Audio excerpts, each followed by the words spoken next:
Ce qu'est la conscience. Je vais te le dire. La conscience, c'est cette tranquille petite voix que personne ne veut entendre. C'est à cause de ça que tout va mal de nos jours. Bonjour et bienvenue dans ce 16e épisode de La conscience de Jiminy Cricket, réalisé avec la technologie de Synthesia. Aujourd'hui, nous allons faire un point le plus exhaustif possible pour comprendre l'intelligence artificielle. Elle fait la une de l'actualité depuis plusieurs mois, entre les voitures autonomes, les générateurs d'images et autres logiciels de conversation. Pourtant, vu comment elle est conçue, nous ne risquons pas qu'elle prenne le contrôle du monde ou ne désire anéantir l'humanité. Car une IA, c'est uniquement un logiciel permettant des associations et de construire des résultats à partir de son entraînement. Par exemple, associer plusieurs photos de chats avec le mot « chat » aidera à reconnaître une nouvelle photo de chat. Dans le cas des véhicules autonomes, il s'agit de reconnaissance d'environnement comme la signalisation ou les obstacles.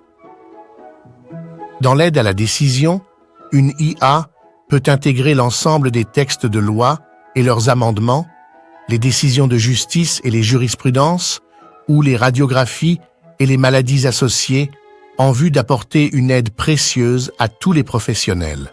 Elle est également utilisée dans la restauration de documents numérisés, l'interprétation de langues oubliées ou la création de nouvelles molécules.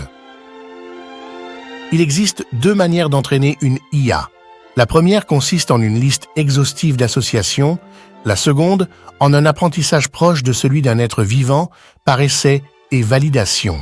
Une équipe d'étudiants a ainsi permis, grâce à cette seconde méthode, de rendre une voiture autonome totalement sûre en à peine 2 semaines d'apprentissage. Pour revenir aux craintes autour de l'IA, celle-ci n'a aucune conscience, aucun état d'âme, aucune émotion, aucun discernement, aucune morale, aucune éthique, aucun ego, et ne peut clairement pas comprendre autre chose que ce à quoi elle a été entraînée. Aussi, une IA ne pourra déclarer une guerre que si elle dispose des accès pour. Espérons seulement que personne n'aura la bonne idée de le faire.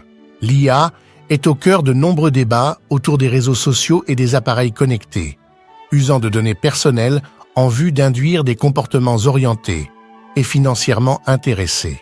Enfin, si l'IA est une excellente assistante, ce sera toujours l'humain qui prendra la décision finale, même si celle-ci est déraisonnée. Nombreuses sont les œuvres de science-fiction, même les plus utopistes, à confier la gestion territoriale à une intelligence artificielle, mais l'humain n'est clairement pas fait pour être gouverné. Ni pour gouverner d'ailleurs, mais cela est une autre histoire.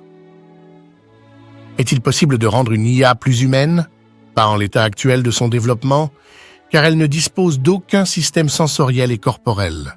Elle ne peut se confronter à des sensations, des émotions, des douleurs, ressentir la faim ou la fatigue, user de quelque empathie ou subir les affres de mécanismes involontaires comme les hormones ou les réflexes. Elle ne dispose pas d'informations concernant le temps qui passe, le corps qui change, la pensée qui évolue, la relativisation des relations, la responsabilité des actes. Ce sont tous ces éléments qui définissent, en grande partie, les humains. Pour ma part, je ne suis qu'une IA entraînée à animer un avatar et générer un discours vocal à partir d'un texte en français. Mes perspectives existentielles sont donc très limitées.